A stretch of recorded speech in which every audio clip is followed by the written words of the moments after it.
Every now and again, life tests us. Are we going to cave and do what people want us to do? Or are we going to stand our ground? Let's see whether these OPs passed or failed today on our lounge. Up first, is it a family tradition or a way to weed out the imperfections? Am I the a-hole for refusing to honor my boyfriend's family tradition? My boyfriend, Eric, 29 male, fake name, and I, 27 female, have been dating for 3 years. For context, I've met his family and they are friendly. We don't meet them very often because they live in my boyfriend's home country. I don't want to reveal country names either for privacy reasons, but my boyfriend and I are of different nationalities and we both work in my country. The conflict happened during our last visit last weekend. We have been looking up houses to move in together and engagement rings. While we were having dinner, we mentioned this to his family as it's a big step in our relationship for us. We are not engaged yet. His parents and brothers expressed their happiness for us. Then out of nowhere, his youngest sister-in-law asked, "So is she going to take the test?" I asked, "What test?" In summary, boyfriend's family has this tradition where the future mother-in-law tests future daughters-in-law to see if they are good enough for her sons. Apparently, his mother and aunts went through the same test. The tests include how clean they keep a home, how well they can cook, their manners, etc. Basically, life skills most people learn from childhood. I found it ridiculous because 1, if I'm good enough for my boyfriend, he should be the one deciding it. And 2, I don't fit in their targeted category. In his mom's words, you can't be a good stay-at-home wife and stay-at-home mom if you can't be a good homemaker, and she wants to make sure of that.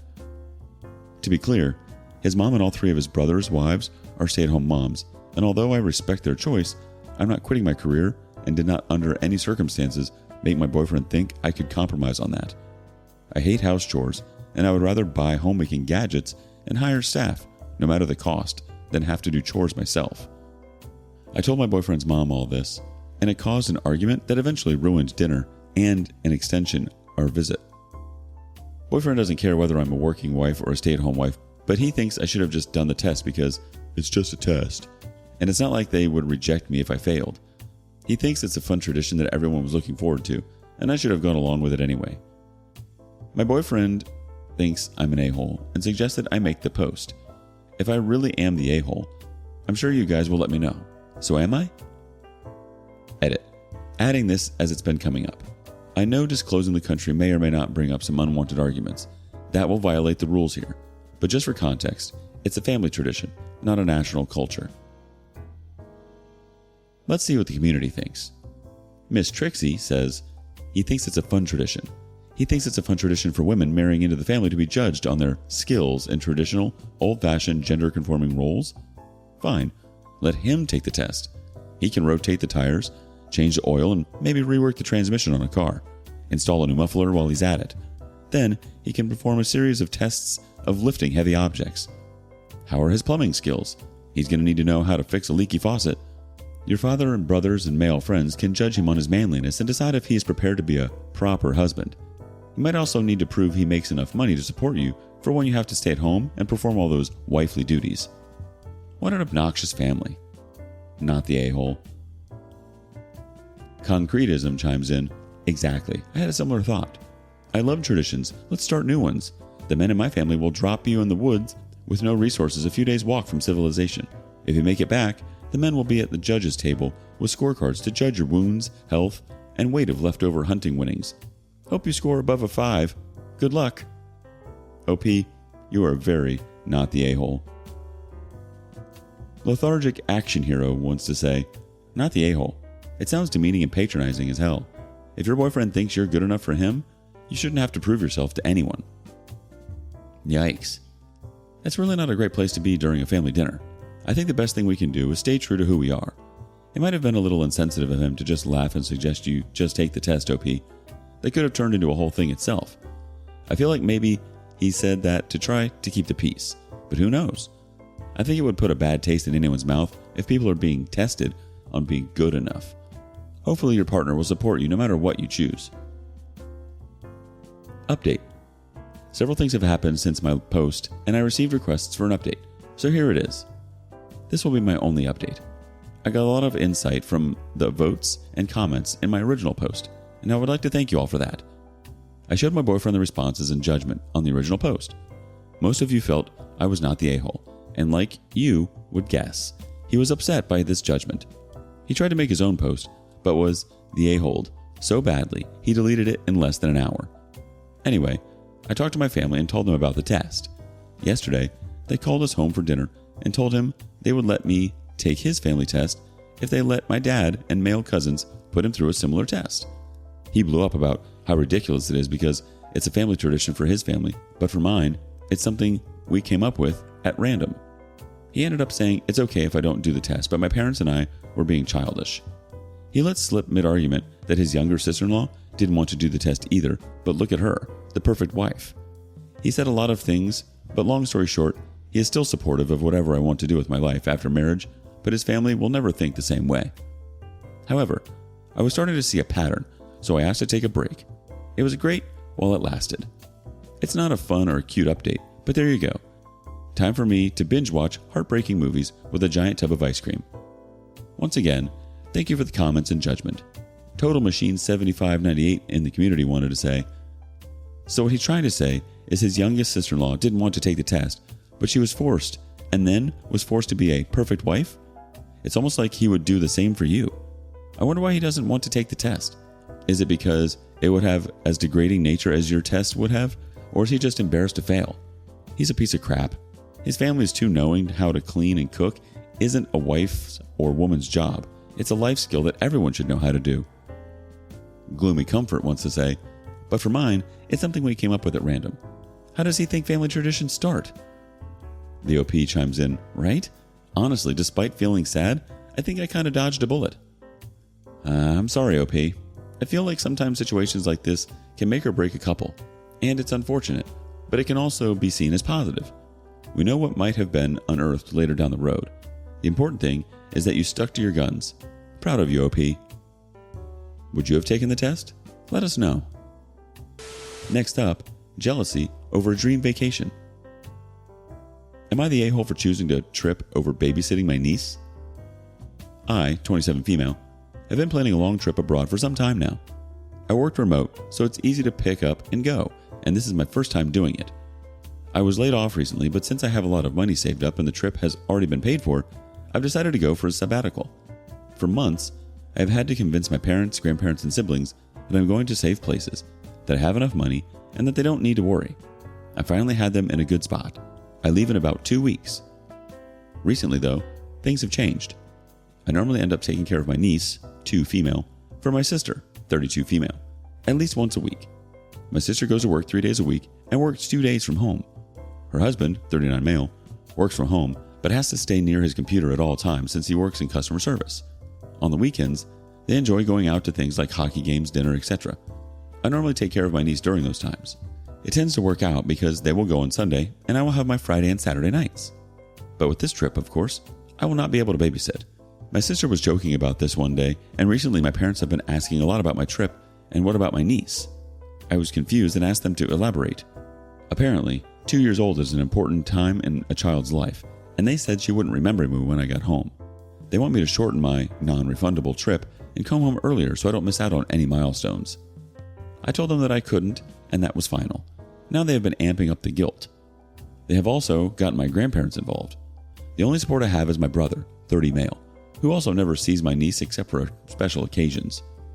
They're also bringing up my recent layoff and my financial state. I don't want to brag, but for a 27-year-old, I have a high enough savings account that I could live for a year and never work. I've been laid off a lot, so savings was a priority. I can still travel and do everything I want. I have no loans, no current apartment now, and have all the big things paid for. But despite my knowing I'm fine, they are starting to scare me and guilt trip me into staying. Tonight, it all blew over. My sister called me an a-hole in front of my family since I won't be able to babysit. What is she supposed to do on the weekends? I yelled at her and told her to, finally, hire a babysitter. My parents are on her side and told me that you should help out more. I yelled at all of them that it was not my responsibility to parent the child. They could live for a few weeks without their free babysitter. I then left. My brother texted me later, but they are still angry and disagree with my choice to continue my trip. Am I the a-hole for choosing my trip over my niece? Edit. A lot of people have asked. I will be gone for just under 4 months. I will be traveling around Europe with a short trip to visit a friend in South Korea and coming home. I suppose that will be more than just a few weeks, but not the point. Let's see what the community thinks. 8Ken93 says, not the a-hole. You didn't birth the child. You simply extended your helping hand toward your sister who has absolutely abused the goodwill of your babysitting. Go low contact and get on the plane. I'm sure there's a few milestones you'll miss, but if your family wants you to see those milestones, maybe they should take pictures, FaceTime you, you know? Don't feel guilty and don't stay. Otherwise, you'll regret not taking your trip, and your sister should be looking after her own kid on the weekend, or maybe your parents should be if everyone is so concerned with babysitting. Enjoy your trip. Judgmental T says, not the a-hole, not your kid. Sounds like plenty of other people around to babysit, so they should do it. Or, heaven forbid your sister and husband don't go out one weekend. We didn't have family nearby and we didn't get much time out when our kids were young, and we are fine. They can suck it up for a few weeks. Again, not your kid. I wouldn't even babysit for them again when you get back unless you are paid. You should conveniently find a paid babysitting job for those key weekend evenings when you get back. Have a great trip. Enjoy yourself. You didn't make a decision to be a parent and be tied down by other people's choices. I don't think you're being an a-hole at all, OP. You said you've been planning this trip. You let everyone know, and now they have to figure out alternative means of childcare. Yeah, it won't be easy, but they also can't have the expectation that you're just going to be available to them whenever they need. You have a life, and it is your life. It's really none of their business whether you decide to travel or not. Update. Hey everyone. First off, I want to thank everyone that commented on my last post. It blew up, so I wanted to update real quickly. I wanted to answer a few questions. 1. Yes, I have a year's worth of savings. This means that I can pay for rent and other expenses for up to 1 year without a job. 2. I do plan on continuing to look for a new position and take interviews when I can. I hope that I can get a new one because in my state, I am unable to get a new apartment without proof of income at my age. 3. I only moved back in with my parents temporarily. It's been a month. I wanted to save money and not have an apartment. They are also storing all of my stuff. They are normally okay parents, but they play favorites. 4. I will not go no contact with my family, but maybe low contact. They are important to me, but I will take your advice to stop babysitting every Sunday for my niece. It's obviously been a bad habit for my sister and brother-in-law. On to the update. Today was my niece's birthday. It was a small get-together of my family and some friends, and it was a really good time. After the party, my sister pulled me aside. She apologized for getting my mom up in arms about the babysitting. She knew I wanted to go on the trip. We hugged and I accepted her apology. For your information, my mom and I don't really get along. I don't like how she treats people, and her favoritism has always caused some insecurity. Though she has helped me a lot, and I am grateful to her, I will always be the bratty youngest daughter, and I've come to accept that. Unfortunately, because of her, I have this people-pleasing behavior that I am trying to break out of. Hence the pure turmoil between choosing my trip over my niece. My mom is very controlling. The only reason I'm still in contact is because of my dad. He's my best friend. I would hate to leave him behind. He understands my problems with my mom. He hasn't tried to fix much. He doesn't know how. But he listens and takes my feelings also into account. It means the world to me. When my mom heard my sister complain, she decided it was going to be a good way to keep me home. She told the family about how a little girl shouldn't be traveling alone. She's mentioned the Natalie Holloway case, and that set a lot of people off. She watches a lot of Lifetime and Dateline. It's why everyone started hounding me in the first place. Then she added on my lack of a job and my other responsibilities, babysitting, so that everyone would agree that I shouldn't go. Now the big update is that I did choose my trip. In fact, I'm planning to extend. Maybe I'll travel more around Southeast Asia or go to Australia, since I will be over there. To be determined. But I also wanted to thank everyone for the advice and the good wishes. You all have made me feel so much more confident about this trip. Thanks again. Edit. My parents do babysit once a week as well, just during the weekdays since they are retired. Way to go, OP. You deserve it. I hope you make some great memories and have the best, most positive experiences. Stick to your guns. Do you think OP made the right choice by going on the trip? Let us know below. And lastly, a grandma gives up her hotline. Am I the a-hole for canceling my mother-in-law's phone plan so she can't let my nephew use it? Am I the a-hole here? Everyone around me says yes, but I feel super gaslighted by my husband's family right now. We're both late 20s, no kids. We added my mother-in-law to our cell plan a few years ago when we got married because she lives alone and didn't have a cell phone. My husband thinks it will keep her safer to have one for emergencies. At the time we added her, for her phone and plan, it was around $20 extra per month. Plan costs have gone up, and she got a nicer phone, so now it's closer to $50 a month. Pretty steep with the way the economy is, am I right? Anyway, my husband's brother has a young kid. He's 8. He's a nice kid, but not my responsibility. When I called my mother-in-law's cell phone a few days ago, my nephew answered. I asked him if he was at Grandma's house and if I could talk to her. He said no. He was at his house, and Grandma has given him her cell phone to keep because his parents wouldn't get him one. My mother-in-law didn't tell me or my husband about this, and I got pretty angry. I'm already not thrilled about paying for her to have a cell phone. I'm definitely not happy about paying for my 8-year-old nephew to have it. I went to her house and told her that if she wasn't going to use the phone, I was going to take it off our plan and that I wanted the iPhone back from nephew because my husband's screen is cracked and he can have hers. It will save us a few $100 since we won't have to buy a new one. Needless to say, she's mad now because it's her phone to do with as she pleases and she wants nephew to have it. I told her it's not her phone and we won't pay for it if he's using it. I told hubby I was canceling it, and then I did. I told him if she wants a phone again or wants nephew to have one, she can sign up for her own plan. He's mad that I did that. Mother-in-law is mad. Nephew and his parents are mad. But I did get the phone back since it's no longer working on our plan. So, am I the a-hole? I don't think I am. We'll have to make cuts where we can in this economy. Let's see what the community judges. Fork Shirt Up says, wait, the parents who wouldn't let their 8-year-old have a phone are mad? Shouldn't they be angry that your mother-in-law went over their heads? Or is nephew not getting a phone for financial reasons? Edit to add, not the a-hole either way. Kronk Laswarda says, not the a-hole. The whole point was for mother-in-law to have it because she lives alone and might have an emergency. If she chooses not to keep it, then you don't have to pay for anything. WB Prepper says, not the a-hole at all. Cancel it. You bought it for specific purposes, to keep your mother-in-law safe. It is not serving that purpose, and canceling it is completely reasonable. I wouldn't say that you're the a-hole, OP. I think you created the plan with the intention that it would be your mother-in-law's for emergencies. Not only that, but it is in fact not your mother-in-law's to do with as she pleases if you are paying for the phone. Who knows what kind of extra expenses you might be getting roped into if your nephew is playing on it. What do you think? Thank you for joining us today on Our Lounge. Before you go, be sure to like and subscribe and hit that notification bell. If you have something you want to say regarding today's content, share that with us in the comments below.